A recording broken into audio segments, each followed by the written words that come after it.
ఓం శ్రీ సచిదానంద సమర్థ సద్గురు సాయినాథ్ మహారాజు की జై. గురుమధ్యే స్థితం విశ్వం, విశ్వమధ్యే స్థితో గురుః, గురుర్విశ్వం న చాన్యోస్తి తస్మై శ్రీ గురవే నమః. తస్మై శ్రీ గురవే నమః. సదా నింబవృక్షస్య మూలాధివాస సుధాస్రావిణం తీర్థమప్యప్రియంతం తరుణ్ కల్పవృక్షాధికం సాధయంతం నమామీశ్వరం సద్గురుం సాయినాథం. నమామీశ్వరం సద్గురుం సాయినాథం. నమామీశ్వరం సద్గురుం సాయినాథం. సాయి కృపతో, సాయి ప్రేరణతో, సాయి సన్నిధిలో నిత్యం జరుగుతున్న ఈ జూమ్ యాప్ ద్వారా జరిగే ఈ సత్సంగంలో పాల్గొన్న సాయి కుటుంబంలోని సహచర సభ్యులైన మీ ప్రతి ఒక్కరికిను, అలాగే యూట్యూబ్ ద్వారా మన ఛానల్ ద్వారా ఈ సత్సంగాన్ని వీక్షిస్తున్న మీ ప్రతి ఒక్కరికిను నా నమస్కారాలు. అలాగే ఈ సాయంత్రం మన అందరికీ తమ సన్నిధిని ప్రసాదించి తమ స్మరణ చేసుకునే భాగ్యాన్ని ప్రసాదించిన సమర్థ సద్గురు సాయినాథుని దివ్య పాద పద్మాలకి నమస్కారం చెల్లిస్తున్నాను. మొన్నటి రోజున మనం భక్తి యొక్క లక్షణాలని పెద్దలు ఏ విధంగా వర్ణించారు అని మనకు సచ్చరిత్ర తెలిపిందో మొదటి అధ్యాయంలో, దాని గురించి మనం చర్చించుకుంటూ ఒక ఓవి చెప్పుకున్నాం. స్వస్వరూప అనుసంధానమే భక్తి యొక్క ముఖ్య లక్షణం అని మనం 87వ ఓవి మొదటి అధ్యాయంలో దాన్ని మనం ప్రస్తావించుకున్నాం. ఆ స్వస్వరూప అనుసంధానం అంటే ఎల్లప్పుడూ స్థిరంగా, ఎటువంటి సందేహం లేకుండా నేను ఆత్మనే అనే భావనలో ఉంటూ ఆ విధంగా ప్రవర్తించడం, ఇది స్వస్వరూప అనుసంధానం. ఇది భక్తి యొక్క లక్షణం అని. ఈ భక్తి ఎలా వస్తుందయ్యా అంటే మన గురువుని ఆశ్రయించడం ద్వారా వస్తుందని మనం మొన్నటి సత్సంగంలో చెప్పుకున్నాం. ఇంకా భక్తి యొక్క లక్షణాలని ఇతర పెద్దలు ఏ విధంగా తెలియజేశారు అని సచ్చరిత్ర మొదటి అధ్యాయంలో చెప్పిందో ఈరోజు కొన్నింటిని మనం ప్రస్తావించుకుందాం. 88వ ఓవి పూజాదులతో ప్రేమను వ్యక్తం చేయటం అర్చనా భక్తి అని సాక్షాత్తు వ్యాస మహర్షి తెలియచేశారు. వ్యాస మహర్షి వారు తెలియజేశారు. ఏమంటున్నారు ఆయన? పూజాదులతో ప్రేమను వ్యక్తం చేయడం అర్చనా భక్తి. అర్చన చేయడం ఇది కూడా భక్తి యొక్క ఇంకొక లక్షణం, ఇంకొక మార్గం. పూజాదులతో ప్రేమను వ్యక్తం చేయటం. దేవి దేవతలు పూజిస్తాం, గురువుని పూజిస్తాం. దేవి దేవతలను కనుక మనం ఆశ్రయించి వారిని కనుక పూజించే పని అయితే సరే, ఉదయాన్నే ప్రాతకాలం లేయటం, కాలకృత్యాలు తీర్చుకోవడం, స్నానం ఆచరించడం, శుభ్రంగా మంచి వస్త్రాలతో ఏ మూర్తినైతే మనం పూజించాలి అని అనుకుంటున్నామో ఆ మూర్తి ఎక్కడున్నారు, ఆయన ఆ దేవుడు ఎక్కడున్నారు లేదా గురువు ఎక్కడున్నారు అంటే మన హృదయంలోనే. కాబట్టి మనలోనే ఆయన శుద్ధమైన జ్ఞాన స్వరూపంగా చైతన్య రూపంలో ఉన్నారు అని ముందు మనలోనే ఉన్నటువంటి ఈ చైతన్యాన్ని ఆమంత్రించి ముందు ఆ మూర్తిలోకి తెచ్చుకోవాలి. తర్వాత ఆ మూర్తిని శుభ్రంగా మనం మంచి అలంకరణ చేసుకుని పుష్పాలు సమర్పించి పూజించి అష్టోపచార షోడశోపచార పూజలు మనం సేవలు చేసుకుని నివేదన సమర్పించి కర్పూర నీరాజనం సమర్పించి అలా పూజ పూర్తయిన తర్వాత తిరిగి ఆ మూర్తిని అలా వదిలివేయకుండా తిరిగి ఆ మూర్తిని మరలా మన హృదయంలో ప్రతిష్ఠించుకోవాలి. ఇలా ఎప్పుడు మనం పూజించాలన్నా కూడా ఈ పద్ధతిని అవలంబించాలి. అలా చేయడం ద్వారా అలా భక్తి శ్రద్ధలని ప్రేమతో మనం వ్యక్తం చేసుకోవడం ఇదొక భక్తి లక్షణం. దీన్ని అర్చనా భక్తి అని అంటారు. ఇది చాలా వరకు మనం చేసేటువంటి ఆ, అర్చనే కాకుంటే ఆ హృదయంలో ఉండే దేవి దేవతలను గురువును ఆ ప్రతిమలోకి ఆ మూర్తిలోకి మనం ఆమంత్రించుకోవడం, తిరిగి హృదయంలో ప్రతిష్ఠించుకోవడం, అది ఆ విధానం మనకు తెలియనిది. అది ఈ ఆచార పద్ధతి తెలిసిన వాళ్ళని అడిగి మనం తెలుసుకోవాల్సి వస్తుంది. ఇక రెండవది, గురువును ఆశ్రయిస్తే ఈ అర్చనా భక్తి ఎలా చేసుకోవాలి? గురువు కూడా గనక వారు శరీరంతో గనక లేకపోతే ఇప్పుడు ఇప్పుడు మనం కూడా బాబా గారి మూర్తిని, బాబా గారి చిత్రపటాన్ని లేదా బాబా గారి గ్రంథాన్ని వారి వారికి అభిన్నంగా భావించి, వారి ప్రతిరూపంగా భావించి మనం అర్చించుకుంటాం కదా. అదేవిధంగా ఇప్పుడు చెప్పిన పూజా విధానాన్నే సద్గురువుకి మనం సమర్పించుకోవచ్చు. ఒకవేళ గనక గురువు గనక శరీరధారులైతే అప్పుడు ఎలా చేయాలి?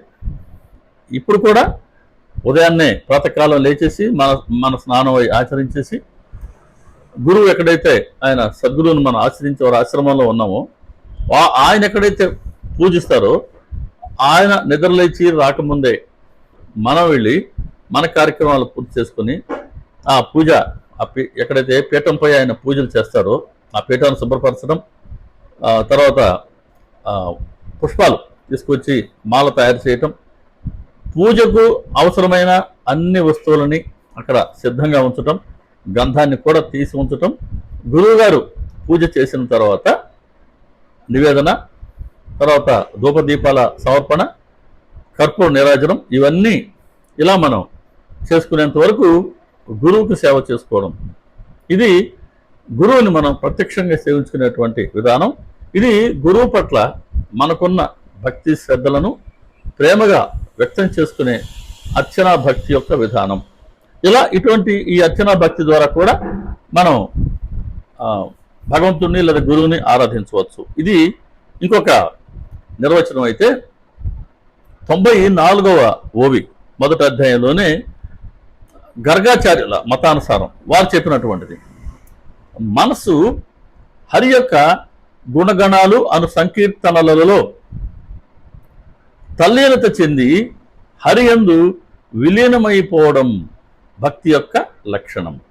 గర్గాచార్యుల మతానుసారం మనసు హరి యొక్క గుణగణాలు అనే సంకీర్తనలో తల్లీన చెంది హరి యందు విలీనమైపోవడం ఇది. కాబట్టి హరి యొక్క గుణగణాలు, హరి లేదా భగవంతుడు మనం ఎవరిని ఆశ్రయించగనుకుంటే వాళ్ళ గుణగణాలు సంకీర్తన ద్వారా మనం గానం చేసుకోవడం. గుణగణాలు, భగవంతుడి గుణాలు ఎన్ని గుణాలు ఉంటాయి భగవంతుడికి? ఎన్ని గుణాలు ఉంటాయి భగవంతుడికి?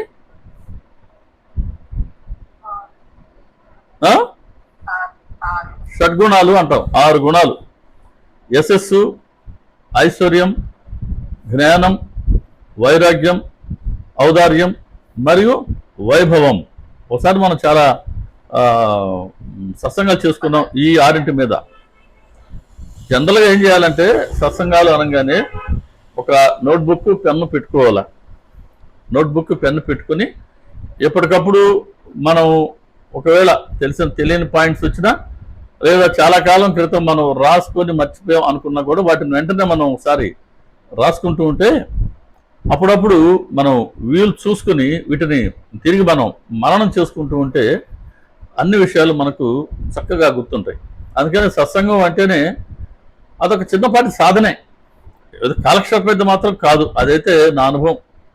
కాబట్టి ఎక్కడ మనం సత్సంగాలు కూర్చున్నా నోట్బుక్ ఉండాలి, పెన్ను ఉండాలి. అది సత్సంగం పట్ల మనకు ఉండేటువంటి భక్తి శ్రద్ధలకి కొలమానంగా నేనైతే భావిస్తాను. సరే, అవసరం లేదనుకుంటే అది వేరే సంగతి. నేను దేన్ని పాటించానో దాన్నే చెప్తున్నా. కాబట్టి ఈ 6 గుణాలు భగవంతుడివి: యశస్సు, ఐశ్వర్యం, జ్ఞానం, వైరాగ్యం, ఔదార్యం మరియు వైభవం. ఈ 6 గుణాలని, అలాగే భక్తుల పట్ల భగవంతుడికి ఉండే ప్రేమను, ఇటువంటి గుణగణాలని తరచూ గానం చేసుకుంటూ చెప్పుకుంటూ మనం మన సత్సంగంలో చేసుకుంటుంది అదే కదా. బాబా గారి గుణగణాలు, బాబా గారి లీలలు మనం చెప్పుకుంటూ ఉంటాం. అలాగే మనం ఏ దేవి దేవతలను ఆశ్రయించున్నామో వారి గుణగణాలను చెప్పుకోవడం, సంకీర్తన చేసుకోవడం, పాటలు పాడుకోవడం, ఇలా చేసుకుంటూ క్రమంగా అందులో మనసు తల్లీనత చెందటం. తల్లీనత అంటే బాహ్యాన్ని పూర్తిగా విస్మరించి మనసు ఆ భగవంతుణ్ణి ధ్యానించుకోవడంలోనో లేదా చూడటంలోనో లేదా వినటంలోనో లేదా కీర్తన చేయటంలోనో అలాగే అది లీనమై ఉండటం. తల్లీనత, తత్ లీనం చెందటం. ఎందులో మనం దేన్నైతే ఏ కోణంలో అయితే మనం దేవీ దేవతలను మనం స్మరణ చేస్తున్నామో ఆ మార్గంలో పూర్తిగా బాహ్యాన్ని విస్మరించినటువంటి నేపథ్యంలో మనసు లీనమై ఉండటం. ఇది తల్లీనత. కాబట్టి ఇప్పుడు దాకా మనం చెప్పుకున్న గుణగణాలను మనం సంకీర్తన చేసుకుంటూ పదే పదే చెప్పుకుంటూ మననం చేసుకుంటూ క్రమక్రమంగా మన చుట్టూ ఉన్న బాహ్య ప్రపంచాన్ని కూడా మరచిపోయి ఆ స్మరణలోనే ఆ సంకీర్తనలోనే లీనమైపోవటం, తల్లీనత చెందటం. ఇటువంటి తల్లీనత చెందే ఇది ఆ భగవంతుల్లో లీనమైపోయేటువంటి ఈ స్థితి భక్తి యొక్క మరొక లక్షణం. ఇది పెద్దలు చెప్పినటువంటి వివరణ. దీనికి మంచి ఉదాహరణ మనందరికీ తెలిసిందే, గోరఖ్ చక్రధారి సినిమా ఆయన మీద తీసిన సినిమానే. గోరఖ్ అనే భక్తుడు, ఆయన వృత్తిరీత్యా కుమ్మరి. ఆయన నామ సంకీర్తనలో ఉంటారు. ఎప్పుడు విఠలుడితో ఆయన లీనమయ్యే ఉంటాడు. అంత మంచి భక్తుడు. సరే, ఆయన అలా ఉండటం మూలాన చాలా పరంగా వ్యాపారం కూడా కొద్దిగా దెబ్బతింటుంది. సరే, ఆ కుటుంబం వాళ్ళ వృత్తి అయితే కుండలు చేసుకోవడమే కాబట్టి ఆయన కుండ చేసుకునేందుకు ఒకసారి పెద్ద పాది చేసుకుని అందులో మట్టి పోసుకుని నీళ్లు పోసుకుని దాన్ని తొక్కుతూ ఉంటారు. చిన్న పసిబిడ్డ, ఆయన కుమారుడు. అది పెద్ద కథ. సో ఆయనకు మళ్ళీ ఆ కథలో జోలికి పోవట్లే. ఆయన కుమారుడు, ఆ భార్య కూడా ఎక్కడికో బయటకు వెళ్తుంది. నేను ఇప్పుడే వస్తానండి అని చెప్పి ఆవిడ బయటకు వెళ్తుంది. ఇంట్లో ఎవరు ఉండరు, ఈయన ఒక్కరే ఉంటారు. ఈయన కూడా ఏం చేస్తున్నారు, ఆ మట్టి తొక్కుతున్నారు నీళ్లు పోసుకొని ఆ బురద మట్టిలో. సరే, ఈ కుర్రాడిని, ఆ పసిపిల్లాడిని ఆమె వరండాలో వదిలిపెట్టిపోయి ఉంటుంది. మరి కాస్త పాకడం దోగాడడం వచ్చిన తర్వాత పిల్లలు ఎక్కడ వదిలేమో అక్కడ ఉంటారా? వాడు చిన్నగా దోగాడుకుంటున్న పాక్కుంటున్న మెట్టు దిగి అలా వచ్చి వాళ్ళ నాన్న దగ్గరికి వస్తాడు. ఈయనేమో అప్పటికే విఠలుడి నామాన్ని స్మరించుకుంటూ విఠలుడి గుణగణాలు కీర్తన చేసుకుంటూ అందులో లీనమైపోయి ఉంటారు. అలా నృత్యం చేసుకుంటూ విఠలుడి నామస్మరణ నామ సంకీర్తన చేసుకుంటూ ఉంటాడు. ఈ పసిపిల్లాడు, వాడికేం తెలుసు, వాళ్ళ నాన్నను పట్టుకొని వాడు ఆ మట్టి పాదిలోకి వస్తాడు. వాడు వచ్చింది ఆయనకు తెలియదు. వాడు వస్తాడు, ఈయన కాళ్ళ కింద పడతాడు, ఆ బురదలో తొక్కేస్తాడు. అసలు బిడ్డ కనబడ్డు. ఈయన పాటికి ఈయన నాట్యం చేసుకుంటూ నామ సంకీర్తనలో ఉంటూనే ఉన్నాడు. కాసేపటికి ఆవిడ వచ్చింది. చూస్తే వరండాలో బిడ్డ లేడు. చుట్టూ చూస్తారు వాళ్ళు, ఎక్కడ కనబడరు. ఈయన పిలుస్తారు తట్టి ఎప్పటికో ఈయన మన ప్రపంచంలోకి వస్తారు. ఏంటి బిడ్డ, ఎక్కడ బిడ్డ, ఏంటి, ఏమైందని అడుగుతాడు అనమాట. తీరా చూస్తే బిడ్డ పాదిలో ఉంది, బురదలో కూరుకుపోయింది. బిడ్డ చనిపోయాడు. ఇంకప్పుడు సాక్షాత్ విఠలుడే ప్రత్యక్షమై ఆ బిడ్డను బతికిస్తాడు. అంత భక్తి. అలా హరి యొక్క గుణగణాలు అనే సంకీర్తనలో మనసు తల్లీనమై చివరికి అది హరిలో కలిసిపోవడం, లీనమైపోవడం. ఇది భక్తి యొక్క మరో లక్షణం. ఇటువంటి ఉదాహరణలే మనకు మీరాబాయి, తుకారాం, అన్నమయ్య, ఇటువంటి భక్తుల చరిత్రలు కూడా మనం చూడవచ్చు. అలాగే బాబా గారిని సంకీర్తనల ద్వారా సేవ చేసుకున్నటువంటి దాసగణ గారు మనకు మంచి ఉదాహరణ. కానీ ఇటువంటి స్థితిని ఆయన పొందారు లేదు అన్నది నాకైతే తెలియదు. అదేవిధంగా 95వ ఓవి ఇదే అధ్యాయంలో ఇంకొక నిర్వచనం ఇచ్చింది భక్తి గురించి. ముందు మనం చెప్పుకున్నాం స్వస్వరూప అనుసంధానం భక్తి యొక్క లక్షణం అని. ఇప్పుడు ముందు చెప్పుకున్నాం హరి యొక్క గుణగణాలు అనే సంకీర్తనలో మనసు తల్లీనమై హరిలో లీనం కావాలి అని చెప్పుకున్నాం. ఇప్పుడు ఈ రెండుని సమన్వయపరుస్తూ దీనికి శాండిల్యుడు అనేవారు ఒక చిన్న సవరణ చేశారు. ఆయన ఏం చెప్తున్నారు, అఖండ ఆత్మానుసంధానంతో విహిత ఆచరణ కలిగి, ఇది మనం అండర్లైన్ చేసుకోవాలి. అఖండ ఆత్మానుసంధానంతో విహిత ఆచరణ కలిగి కథా సంకీర్తనలో పాల్గొనడం. ఇంతకుముందు కథా సంకీర్తనలో లీనమైపోయి అందులో తల్లిని చెంది గుణగణాలు ఆ సంకీర్తన చేసుకుంటూ అందులో తల్లిని చెంది హరిలో లీనమైపోవాల మనసు అని అన్నాడు. ఇక్కడ ఇంకొద్దిగా సడలింపు తీసుకొచ్చి అంతటి భక్తి సాధ్యం కాకపోయినప్పటికీ విహితాచరణ కలిగుండు అఖండ ఆత్మానుసంధానంతో ప్రవర్తిస్తూ కథా సంకీర్తనలో పాల్గొను చాలు, అది భక్తి యొక్క మరొక లక్షణం అని శాండిల్యుడు దాన్ని సవరించారు. వీరి సవరణలో మనకు కొంత వెసులుబాటు ఉంది, ఇంకొంత మనకు కఠినమైన నియమం కూడా ఉంది. ఏమంటున్నారు? అఖండ ఆత్మానుసంధానం అంటే నేను ఆత్మని అనే భావనలో స్థిరంగా ఎటువంటి సందేహం లేకుండా అలా ఉండిపోవడం ఎల్లప్పుడూ, అంటే సర్వకాల సర్వావస్థల్లో నాకు అక్కడి నుంచి వెనక్కి రాకుండా అఖండ ఆత్మానుసంధానం. అంటే నేను ఆత్మని అనే భావన ఉండడం అంటే ఏమని? నేను శరీరానికి కాను అని ఆ శరీర ధ్యాసని పూర్తిగా త్యజించేసి ద్వైతానికి తావు లేని పరిస్థితిలో నేను ఆత్మనని నేను కనుక గ్రహిస్తే ఇంకా అంతటా ఉన్నది అదే ఆత్మ కదా. కాబట్టి చూసే ప్రతి ఒక్క చర్మతోనూ అచరంతోనూ సమభావం కలిగి ఉండటం, అలా అఖండ ఆత్మానుసంధానంతో ఇది ఎప్పుడు సాధ్యమవుతుంది? విహిత ఆచరణ లేకుండా ఇది ఎలా సాధ్యమవుతుంది? విహిత ఆచరణ అంటే శాస్త్ర విహిత లేదా వేద విహిత ఆచరణ. శాస్త్రం అని అనుకుంటూ ఉంటాం, మనని చెప్తున్నాం మనం. శాస్త్రం అంటే ఏంటంటే ప్రవృత్తి మార్గాన్ని తెలియచేస్తూ నివృత్తి మార్గాన్ని కూడా తెలియచేయటం. సాధారణంగా మన ప్రవృత్తి ఏంటి అని అంటే మనం ఎప్పుడు శరీర భావంతోనే ఉంటాం, అందులో అనుమానం లేదు కదా. కాబట్టి అనిత్యమైనటువంటి శరీర భావనలో ఉండేటువంటి అనిత్యమైనటువంటి మనకు నిత్యమైనటువంటి భగవత్ మార్గాన్ని తెలిపి ఆ భగవంతుణ్ణి చేరుకునే ఆ మార్గాన్ని కూడా తెలపటం, ఇది శాస్త్రం చేసే పని. సచ్చరిత్రలో చూడండి, ప్రవృత్తి మార్గం తెలియజేస్తుంది, అంటే మనలో ఉండే లోటుపాట్లన్నీ సచ్చరిత్రలో మనకు తెలియజేస్తుందా లేదా? ఆయా అధ్యాయాల వారీగా ఆయా పాత్రల ద్వారా వాటి నుంచి బయటపడాలని అంటే నివృత్తి మార్గం, దానికి ఒక మార్గాన్ని కూడా సూచించిందా లేదా? కాబట్టి ఇది సాయి శాస్త్రం, అది వేద శాస్త్రం. ఇంకా రకరకాల శాస్త్రాలు ఉన్నాయి, తత్వశాస్త్రం ఉంది. మనకు సచ్చరిత్ర అని అంటే ఇది సాయి శాస్త్రం, మన గురు శాస్త్రం. ప్రవృత్తి మార్గం తెలియచేశారు, నివృత్తి మార్గాన్ని తెలియచేశారు. ఇలా విహిత ఆచరణ, నువ్వు ఎలా ప్రవర్తించాలి, వర్ణాశ్రమ ధర్మాలని ప్రకారం నీ ఆచరణ ఎలా ఉండాలి, ఏది నువ్వు చేయాలి తప్పనిసరిగా. అలాగే ఎటువంటి పరిస్థితుల్లో దేన్నైతే నువ్వు చేయకూడదో, నువ్వు అనంటే మనందరం అని అందరికి వర్తించే మాట కదా.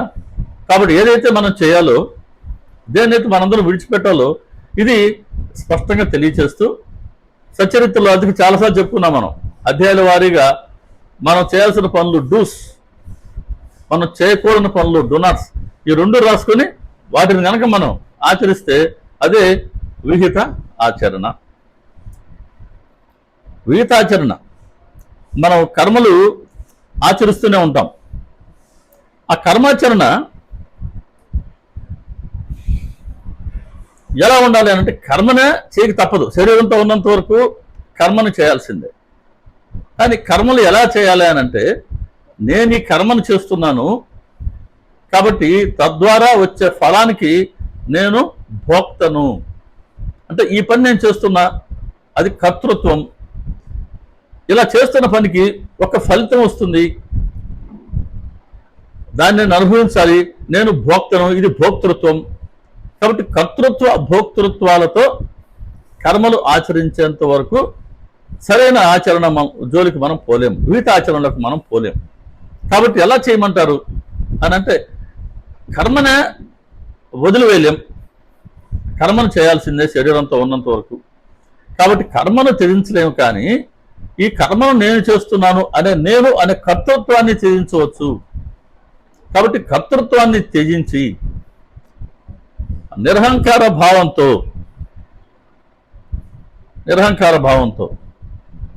ఎటువంటి ఆ కర్మకు ఎటువంటి ప్రతిఫలాన్ని మనం కోరుకోకుండా, అంటే నిష్కామ కర్మ, ఎటువంటి ప్రతిఫలాన్ని మనం ఆశించకుండా ఆ కార్యాన్ని మనం చేస్తుంటే అది యజ్ఞం అని సాక్షాత్ భగవద్గీతలో శ్రీకృష్ణ పరమాత్మ సెలవిచ్చారు.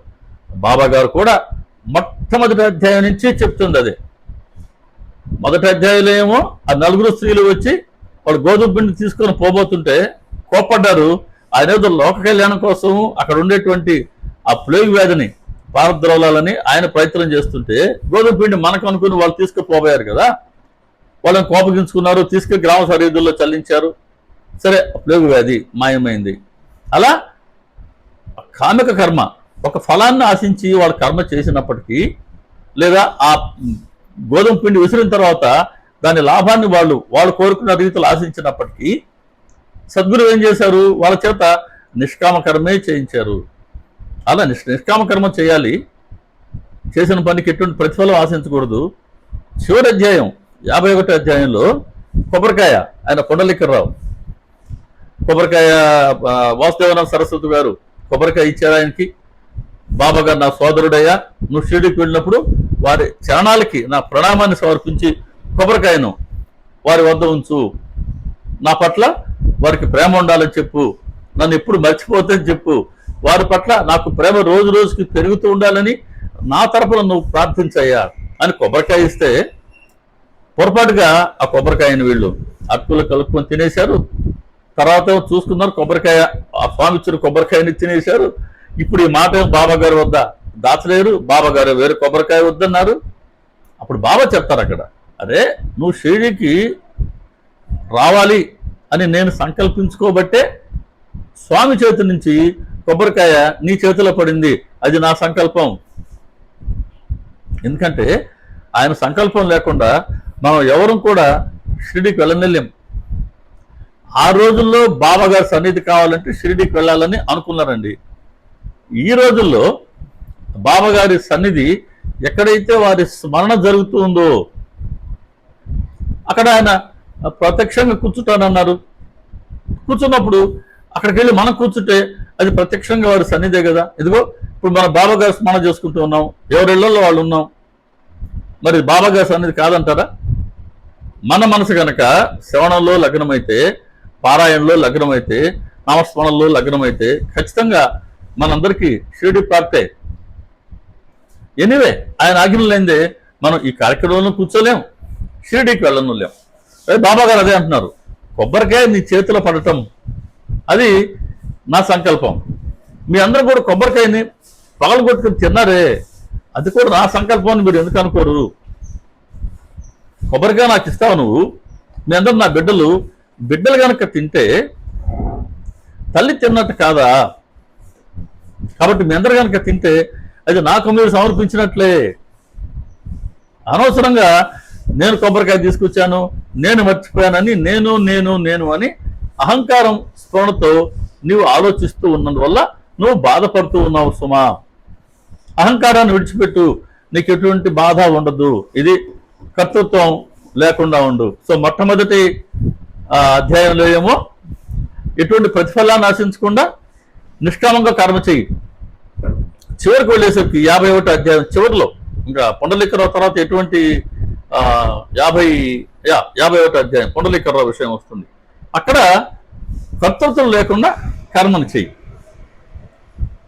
అక్కడ థియరీ చెప్తే భగవద్గీత కృష్ణ పరమాత్మ ప్రాక్టికల్గా దాన్ని ఎలా చేయాలో బాబా గారు మనకు తెలపడం జరిగింది మన సచ్చరిత్రలో.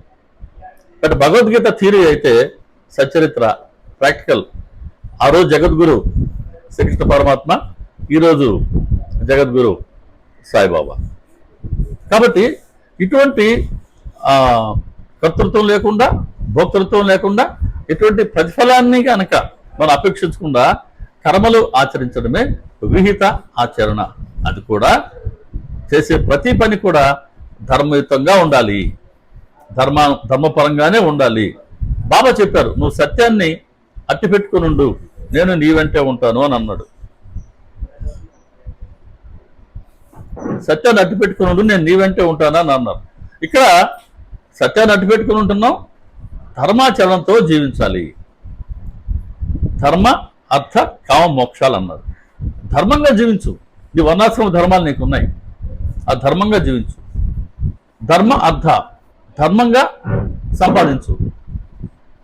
ధర్మ కామ కోరికలు కూడా ధర్మంగానే ఉండాలి, తీర్చుకోవాల్సిన కోరిక, ధర్మపరమైన కోరికలు తీర్చుకో. ఇలా చేస్తే చివరైనటువంటి మోక్షం సిద్ధిస్తుంది. సో వీటన్నిటికీ విహిత ఆచరణ ఉండాలి. ధర్మాన్ని ఆశ్రయించే మన కర్మలు మనం చేయాలి. కర్తృత్వం ఉండకూడదు, భోక్తృత్వం ఉండకూడదు, ఎటువంటి ప్రతిఫలాన్ని ఆశించకుండా. ఇలా ఉంటేనే మన మనసు అఖండంగా ఆత్మానుసంధానంలో ఉంటుంది. వీటన్నిటి విడిచిపెడితే స్వార్థం మనలో ప్రవేశిస్తే అదే శరీర భావనకి చిహ్నం తప్పించి ఆత్మానుసంధానం ఎక్కడి నుంచి వస్తుంది? కాబట్టి విహిత ఆచరణతో ఆత్మానుసంధానం చేసుకోగలిగే శక్తి వస్తుంది సద్గురు కృపతో. ఈ విహిత ఆచరణ మన అఖండమైనటువంటి స్వస్వరూప అనుసంధానంతో ఉంటూ ఇప్పుడు కథా సంకీర్తనలో పాల్గొను చాలు. ఇంకా చెప్పాలనంటే ఈ కర్మలు కూడా నిత్య నైమిత్తిక కర్మలు అంటాడు. మనం చేసేటి కూడా విహితాచరణతో నిత్య నైమిత్తిక కర్మలను ఆచరించాలి. నిత్య కర్మలు, నైమిత్తిక కర్మలు. నిత్య కర్మలు అని అంటే ప్రతిరోజు మనం చేయవలసి ఉన్నది గురు అనుగ్రహాన్ని పొందటానికి లేదా భగవంతుడి అనుగ్రహాన్ని పొందటానికి. ఉదాహరణకి మనం చూసుకుందాం. మనకు బాబాగారు ఒక కర్మను విధించారు. ఏంటది? ఇదిగో సచ్చరిత్ర ప్రతిరోజు 1 అధ్యాయమో 2 అధ్యాయాలు 3 అధ్యాయాలు లేదా 7 అధ్యాయాలు పారాయణ చేసి చాలా మంది మనోళ్ళు చేస్తుంటారు. ఇది నిత్యం చేయవలసింది. హారతలు పాడుకుంటావా? నిత్యం పాడుకో. నామం చెప్పుకుంటావా? నిత్యము చెయ్యి. ఇవి నిత్యము సత్సంగంలో పాల్గొంటావా? నిత్యము చెయ్యి. ఇతరత్ర సేవలు చేస్తావా? అది నిత్యము చెయ్యి. కాబట్టి ఏదైతే బాబా గారి ద్వారా మనకు ఒక కర్మ సూచించబడిందో, ఒక నియమం విధించబడిందో దాన్ని తూచా తప్పకుండా రోజు చేయటం నిత్య కర్మ. ఇక నైమిత్తిక కర్మ, అప్పుడప్పుడు మనం ఏకాహం చేస్తుంటాం, సప్తాహం చేస్తుంటాం, లేదా షిరిడి తీర్థయాత్రకు వెళ్ళొస్తూ ఉంటాం, లేదా ఇంకొక తీర్థయాత్రకు వెళ్ళొస్తూ ఉంటాం, భాగవతం పారాయణ పరిగిస్తాం, భగవద్గీత పారాయణ అని వెళ్ళొస్తాం, లేదు పుష్కర స్నానం, సముద్ర స్నానం, ఇంకొక తీర్థంలో స్నానం. ఇలా ఇవన్నీ అప్పుడప్పుడు మనం చేసేటివి. అవి నైమిత్తిక కర్మలు. అవి కూడా భగవంతుడి అనుగ్రహం కోసం లేదా గురు అనుగ్రహం కోసం మనం చేసేటివి. ఇలా కర్మలన్నీ ఆచరించాల్సిందే. కానీ కర్తృత్వం ఉండకూడదు, భోక్తృత్వం ఉండకూడదు, నిరహంకార భావంతో చేయాలి. అలాగే ఎటువంటి ప్రతిఫలాన్ని ఆశించకుండా చేయాలి. ఇలా చేస్తూ కథా సంకీర్తనలో పాల్గొను. సంకీర్తనలో పాల్గొంటే చాలు. సంకీర్తనలో పాల్గొనడం అని అంటే ఆ సంకీర్తన జరిగే దగ్గర సాక్షాత్తు మనం ఆశ్రయిస్తున్నటువంటి దేవీ దేవతలనండి, గురువులనండి, వాళ్ళు అక్కడ ప్రత్యక్షంగా కూర్చొని ఉంటారు. వాళ్ళ ప్రత్యక్ష సన్నిధిలో మనం ఉంటాం. కాబట్టి అక్కడ కూర్చోగలగటం ఒక మహాభాగ్యం. భాగవతం చెప్తుంది, భాగవతం సప్తాహ యజ్ఞం అంటారు. సప్తాహం చేసుకునేటప్పుడు భాగవత గ్రంథాన్ని సప్తాహ శ్రవణం ఎంతటి ఫలితాన్ని ఇస్తుంది అని అంటే, నైమిషారణ్యంలో సప్త ఋషులు మన నారద మునికి చెప్తారు. వాళ్ళు, అయ్యా కలియుగంలో ఎంతటి పాపాలు చేసి ఉన్నప్పటికీను, ఎంతటి పాపాత్ముడైనప్పటికీను ఈ సప్తాహ శ్రవణం గనక చేస్తే, భాగవత కథ సప్తాహ శ్రవణం గనక చేస్తే అప్పటి వరకు ఉన్న పాపాలన్నీ తొలగిపోతాయి సుమా. అంతఃకరణం పరిశుద్ధమవుతుంది, అతడికి భగవంతుడి ధామం లభిస్తుంది అని చెప్తారు.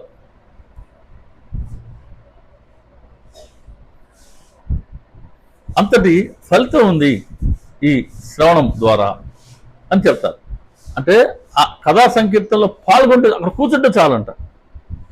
కాబట్టి అక్కడ ఆ నైమిషారణ్యంలో ఆ కథా సంకీర్తన భాగవతం కథ వారం రోజుల సప్తాహ శ్రవణం జరిగేటప్పుడు సమస్త ప్రపంచంలో ఉండే ఋషులు, యోగులు, సత్పురుషులు, సద్గురువులు, సమస్త జీవరాశి, తెలిసినటువంటి అనేక మంది మానవుల నుండి దేవతలు, పక్షులు ఇవన్నీ వచ్చి అక్కడ కూర్చున్నాయంట. అంతటి ఒక దాన్ని ఏమంటాం, అంతటి శక్తి ఉంది ఆ భాగవత కథ సప్తాహ శ్రవణానికి. కాబట్టి అటువంటి కథా సంకీర్తనలో పాల్గొనటం భక్తి యొక్క మరొక లక్షణం అని శాండిల్యుడు తెలియచేశాడు. మన అదృష్టం ఏంటంటే మనం తరచూ మన చరిత్ర ఇలా మనం ఏకాహాలు చేసుకున్నాం, సప్తాహాలు చేసుకున్నాం. ఒక్కొక్క అధ్యాయం మనం చదువుతూ ఆ అధ్యాయంలో బాబా మనకి ఏం తెలియజేశారో చెప్పుకున్నాం. సత్సంగాలు ఎప్పుడు మనం చేస్తున్నది అదే. బాబా గారి తత్వాన్ని మనం పదే పదే చెప్పుకుంటూ ఉంటాం. కాబట్టి అటువంటి ఆ శ్రవణమే, బాబా గారి చరిత్రని, మహిమల్ని, లీలల్ని వినడమే, శ్రవణం చేయటమే ఒక పండుగ అని సచ్చరిత్ర. కాబట్టి ఇటువంటి శ్రవణం చేసే పండుగ లభించిందా, దాన్ని మనం పరిపూర్ణంగా వినియోగించుకోవాలి. కారణం ఏంటంటే అటువంటి కథాశ్రవణంలో, కథా సంకీర్తనలో పాల్గొనటం వల్ల మనకు కూడా విహిత ఆచరణ లభిస్తుంది. కారణం ఏంటి? సచ్చరిత్ర ప్రాక్టికల్. ప్రతి అధ్యాయం కూడా మనలో ఉండే లోటుపాట్లని మన ముందు తెలియజేస్తూ ఉంటుంది. వాటిని సరిదిద్దుకోకపోతే ఎటువంటి దుష్ట జన్మలు మన ముందు రాబోతున్నాయో మనకు తెలియజేస్తూ ఉంది. దాన్ని తప్పించుకోవాలి అని అంటే నువ్వు ఆ పాపకర్మ చేయకుండా ఉండయా అని చెప్తుంది. దాన్ని చేయకుండా ఉండాలి అని అంటే మార్గం ఏంటో చెప్తుంది. కాబట్టి ఎక్కడికక్కడ మనల్ని హెచ్చరిస్తూ, మనకు తగిన సూచనలు ఇస్తూ, మనం దాన్ని కనుక ఆచరిస్తామని ప్రయత్నం చేస్తే కాస్త మనకు సహాయంగా ఉంటూ క్రమక్రమంగా మనల్ని ఉద్ధరిస్తుంది ప్రాక్టికల్ సచరిత్ర. కాబట్టి ఇటువంటి కథాశ్రవణంలో పాల్గొనటం భక్తి యొక్క ఒక లక్షణం. అందుకే బాబా చెప్పారు 82వ అధ్యాయంలో, నా చరిత్రను శ్రవణం చేసిన, మననం చేసిన, గానం చేసిన నా యందు భక్తి జనిస్తుంది, అజ్ఞానం వెంటనే నశిస్తుంది అన్నారు కదా. ఆ భక్తి జనించడమే, భక్తితోనే మన అజ్ఞానాన్ని నశింప చేసుకోవాలి. కాబట్టి ఇటువంటి కథాశ్రవణం భక్తి యొక్క ఇంకొక లక్షణం ఇది. కాబట్టి ఇంకొకటి ఉంది, నారద ముని ప్రవచించినటువంటి నిర్వచనం. ఆయన ఏం చెప్పారంటే, సర్వకర్మలు భగవంతుడికి సమర్పించి సర్వాన్ని మర్చిపోయి, 101వ ఓవి, సర్వకర్మలు భగవంతుడికి సమర్పించి సర్వాన్ని మర్చిపోయి ఒక్క క్షణమైన మనసు నిశ్చల స్థితిలో ఉంటే అది కూడా భక్తి యొక్క మరొక ముఖ్య లక్షణం అన్నారు ఆయన. కండిషన్స్ ఏంటి? సర్వకర్మలు భగవంతుడు సమర్పించాలి, మనం సర్వాన్ని మర్చిపోయి మన మనసు ఒక్క క్షణమైన నిశ్చలమైన మనసుతో ఉంటే చాలట. ఇది వారిచ్చినటువంటి నిర్వచనం. సర్వకర్మలు, కర్మలు మనం మనసుతో చేస్తాం, వాక్తో చేస్తాం, శరీరంతో చేస్తాం కదా. కాబట్టి సర్వకర్మలు అంటే మనం మనసుతో చేసే ఆలోచన అనండి, నోటితో మన వాక్కు అనండి, మనం మాట్లాడే మాటలు అనండి, అలాగే శరీరంతో చేసేటివి జ్ఞానేంద్రియాలు, కర్మేంద్రియాలు, వీటన్నిటితో చేసే పనులన్నీ కూడా అవి భగవంతుడికి సమర్పించబడాలి, భగవంతుడి కోసమే ఉండాలి. దీన్నే 39వ అధ్యాయంలోను 50వ అధ్యాయంలోనూ చెప్పారు. ఎలా ఉండాలి? ఇంద్రియాలు ఆచరించే కర్మలు ఎలా భగవంతుడికి మనం సమర్పించగలం అంటే, కాళ్ళు ఉన్నాయి, మనం ఎక్కడెక్కడో ఫంక్షన్స్కి వాటికి వెళ్తుంటాం, సరే తప్పదు, శరీర భావంతో ఉన్నంత వరకు సరే. హోటల్స్కి వెళ్ళక తప్పదు, చిన్న చిన్న ఫంక్షన్స్కి వెళ్ళక తప్పదు, సినిమాలకు ఎవరు పోవట్లేదులే, వేరే సంగతి. ఇప్పుడు షాపింగ్లకు పోక తప్పదు, ఇవన్నీ తప్పదు. అలాగే అప్పుడప్పుడైనా ఇదిగో సత్సంగం జరిగే చోటికి, భగవత్ ప్రసంగం జరిగే చోటికి వెతుక్కుంటూ పో అన్నారు రామకృష్ణ పరమహంస గారు. అలాగే సత్సంగం జరిగే చోటికి మనం వెళ్ళి రావడం, లేదా షిరిడీకి వెళ్ళి మన సద్గురు దర్శించుకొని ఆ గురుస్థానంలో మనం ప్రదక్షిణ చేయటం, పాదాలని అందుకు ఉపయోగించుకుంటే కాళ్ళని, అప్పుడు మన కాళ్ళు అనే ఈ కర్మేంద్రియాలు అది మన భగవంతుడు సమర్పించినట్టు. చేయి ఉంది, చేత్తో చాలా చాలా పనులు మనం చేస్తూ ఉంటాం. చేసినప్పటికీ ఇది బాబా గారికి పాదసేవ చేస్తున్నాం అనే భావంతో బాబా గారి మూర్తికి పాదసేవ చేయటం, లేదా సాయిబాబా సాయిబాబా సాయిబాబా, లేదా ఓం శ్రీ సాయి, సాయి సమర్థ, ఏదో ఒక నామాన్ని మనం చేత్తో రాయడం, అలా లేదా పూజలు భక్తిగా చేసుకోవడం, ఇవన్నీ కూడా చేస్తే ఇదో ఈ చెయ్యి కర్మ అనేటువంటి ఇంద్రియం చేసే కర్మని భగవంతుడికి సమర్పించినట్టు. నోరు మాట్లాడుతూ ఉంటాం, మాట్లాడకుండా ఉండగలమా? మాట్లాడకుండా కనుక ఉండగలిగితే మనసు కానీ కనీసం మాట మౌనంగా వహిస్తే, మాట కనుక మౌనంగా ఉంటే అదే యోగ్యమైన స్థుతి అంటుంది సచ్చరిత్ర. అలా మౌనంగా ఉండలేకపోతే మాట్లాడే మాట బాబా గారి గురించి అయి ఉండాలి, బాబా గారి లీల అయి ఉండాలి, బాబా గారి యొక్క అనుభవం అయి ఉండాలి, బాబా గారి భక్తులతో బాబా గారి అనుభవాలు పంచుకుంటూ కనుక ఇలా కనుక మనం నోటిని ఉపయోగించుకుంటే, ఇప్పుడు ఈ నోరు అనే ఈ కర్మ, ఈ ఇంద్రియం చేసే కర్మను మనం భగవంతుడు సమర్పించినట్టు, ఇలా కర్మేంద్రియాలని భగవంతుడి కోసం సమర్పించినట్టు. జ్ఞానేంద్రియం, శబ్దం, చెవి, రకరకాల వాళ్ళ గురించి మాటలు వినకుండా గురువు లీల శ్రవణం చేసుకునేందుకు, గురువు కథలు, గురువు మహిమలు వినేందుకు కనుక మనం ఈ చెవులు కానీ ఉపయోగించుకుంటే, ఈ చెవి అనబడే ఒకనొక జ్ఞానేంద్రియం చేసే కర్మను మనం గురువుకి లేదా భగవంతుడికి సమర్పించుకున్నట్టు. స్పర్శ, చర్మం, ఎప్పుడు కూడా గురువు స్పర్శలో మనం ఉండగలిగితే అప్పుడు మనం మన ఈ స్పర్శను తెలియజేసే చర్మం అనే ఈ జ్ఞానేంద్రియం చేసే కర్మను మనం భగవంతుడికి సమర్పించినట్టు. నిత్యం భగవంతుడి స్మరణలో, భగవంతుడి స్పర్శలో ఉండాలి. వేరే వేరే స్పర్శలు ఉంటాయి, అది కాదు. భగవంతుడి స్పర్శలో, భగవంతుడి చరణ స్పర్శలో, గురువు చరణ స్పర్శలో. రూపం, కళ్ళు చూస్తూ ఉంటాయి. కన్ను అనే జ్ఞానేంద్రం చేసే పని చూడటమే. దేని చూస్తూ ఉంది? కనబడే వాటన్నింటిని చూస్తూ ఉంది. మరి కనబడే వాటన్నింటిలో భగవంతుడు గురువు ఉన్నారు అనుకున్నప్పుడు అందరిలోనూ గురువును చూడగలిగే స్థితి కదా భక్తి. కాబట్టి అందరిలోనూ గురువు చూడగలిగే స్థితి అంటే కంటిలో ఉండే ఇతరత్ర రూపాలన్నింటినీ బాబా గారు చెప్పినట్టుగా నేను ఏ రూపాన్ని చూడడం తెలియదు నాకు, ఆ స్థితిని సంతరించుకోవాలా. బాబా చెప్తారు కదా, నేను ఎప్పుడు నా గురువు ఒక్క ముఖాన్ని అవలోకించేవాడిని, వేరే రూపాలు చూడటం నాకు తెలియదు అన్నారు ఆయన. సో అటువంటి మాట మనం ఎప్పుడు చెప్పగలం బాబా గారికి? అయ్యా నాకు నీ ఒక్క రూపాన్ని చూడటం మాత్రమే తెలుసు, ఇతర రూపాలు చూడటం నాకు తెలియదు అనే ప్రకారం చెప్పగలమా? అలా చెప్పగలిగే రోజు కనుక వస్తే అప్పుడు కన్ను అనే జ్ఞానేంద్రం చేసే కర్మని, చూడటం అనే కర్మని మనం గురువుకి లేక భగవంతుడికి సమర్పించుకున్నాం. శబ్దం, స్పర్శ, రూపం, రసం, జిహ్వ ఇంతకుముందు మాట్లాడడానికి పనికొచ్చింది, ఇప్పుడు రుచులు చూడడానికి పనికొస్తుంది. రకరకాల రుచులు, మామిడి పళ్ళు కదా, సీజన్ కదా, ఇష్టపడిన వాళ్ళు ఎవరు ఉంటాం. కాబట్టి ఈ రుచులకు వేరే వేరే పదార్థాల, ఫలాల రుచులు కాకుండా భగవన్ నామం పట్ల రుచి కలగాల, గురువు నామం చెప్పుకుంటూ ఉంటే ఆ రుచి కలగాల. అలా చేస్తే అప్పుడు ఈ జిహ్వ అనే ఈ జ్ఞానేంద్రియం చేసే కర్మని మనం భగవంతుడికి లేదా గురువుకి సమర్పించుకున్నట్టు. వాసన, ముక్కు వాసన చూస్తుంటుంది. గురువు యొక్క లేదా భగవంతుడి యొక్క నిర్మాల్యాలను వాసన చూడు. అదిగో వారి చరణ తీర్థాన్ని వాసన చూడు, వారి ఉపయోగించిన పూజా ద్రవ్యాలని లేదా ఆ సామ్రాన్ని ఆ వాసన చూడు, మరి అగరవత్తిల వాసన చూడు. అలా ఈ ముక్కుని ఇతరత్ర వేరే వేరే వాటి కోసం కాకుండా గురువు యొక్క నిర్మాల్యాలను లేదా భగవంతుడి యొక్క నిర్మాల్యాలను వాసన చూసేందుకు కనుక ఉపయోగిస్తే ముక్కు అనబడి ఈ జ్ఞానేంద్రియం చేసే కర్మను కూడా మనం భగవంతుడికి సమర్పించినట్టు. ఇలా సర్వకర్మలు భగవంతుడికి సమర్పించి, ఇది భగవత్ ప్రేమ లేదా గురు ప్రేమ అంటారు.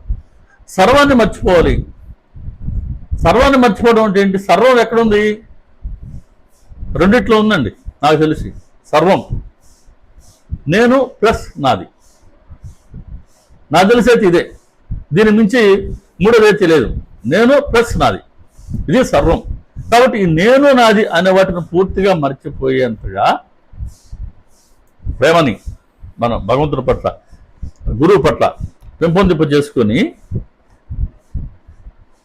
ఇంకా వేరే వేరే ఏమి లేకపోతే, నేను నాది లేకుండా కనుక పోతే, ఈ నేను నాది అది ఉండబట్టే కదా మనసులో రకరకాల సంఘర్షణలు ఉన్నాయి, రకరకాల ఆలోచనలు ఉన్నాయి, మనసులో రకరకాల సంకల్ప వికల్పాలు ఉన్నాయి, రకరకాల కోరికలు ఉన్నాయి, రకరకాల రాగద్వేషాలు ఉన్నాయి. ఇవన్నీ తొలగిపోతే, ఇవన్నీ నేను నాది లేకుండా పోతే కోరుకోవాల్సింది ఏముంటుంది? ఇంకా సంకల్పం ఏంటి, వికల్పం ఏంటి? ఏముండవు కదా. ఇవన్నీ ఉండబట్టి మనసు చంచలంగా ఉంది. అది చేద్దాం అని కాసేపు అనిపిస్తుంది, ఇది చేద్దాం అని కాసేపు అనిపిస్తుంది, అటు పోతే బాగుండి అనిపిస్తుంది, ఎందుకు పోయాం అనిపిస్తుంది. ఇలా మనసు సచ్చరితలు చెప్పినట్టుగా మనసు సుడిగుండంలో అత్యంత స్పీడ్గా తిరుగుతున్నట్టుగా, సుడిగుండం మనసు కూడా అత్యంత చంచలంగా తిరుగుతుంటుంది. శరీరం కూడా అటు ఇటు పరుగులు తీస్తూ ఉంటుంది. ఏంటి? ఎందుకని? మనసు నిశ్చలంగా లేకపోవడం మూలాన. దీనికి కారణం నేను ప్లస్ నాది. వీటిని సర్వాన్ని కనుక, ఈ రెండింటిని కనుక మర్చిపోతే ఇంకా మనసు ఆలోచించడానికి ఏముంది? దానికి ఎగిరిపడి ఉండాల్సిందే. అది ఒక్క క్షణమైనా అన్నాడు, ఎంతోసేపు కాదు, ఒక్క క్షణమైనా మనసు నిశ్చలంగా ఉండగలిగితే, ఏ కండిషన్లో?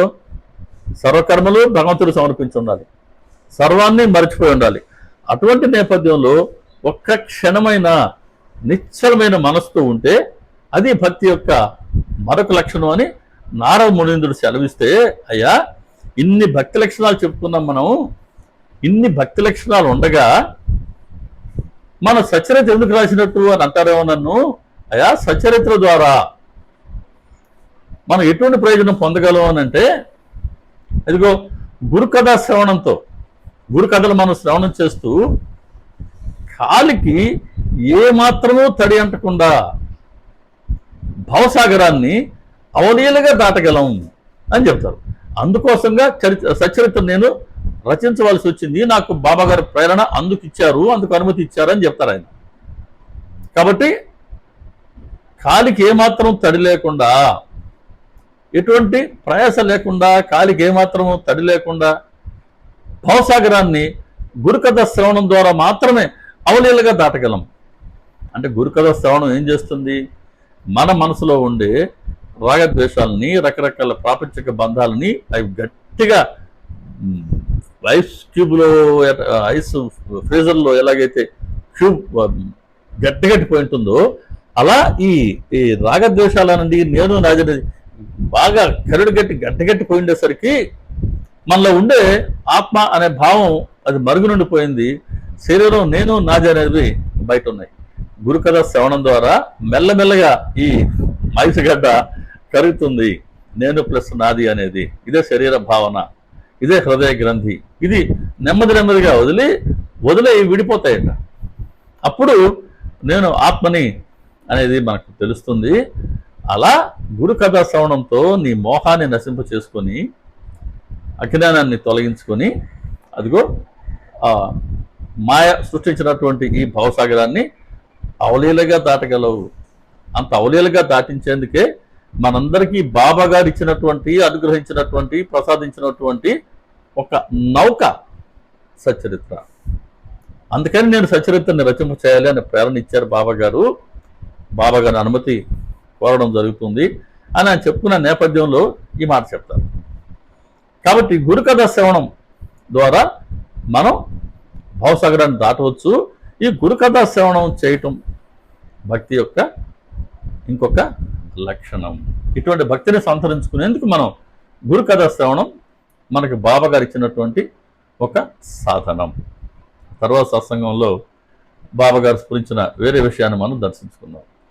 శ్రీ సచ్చిదానంద సమర్థ సద్గురు సాయినాథ్ మహారాజుకి జై.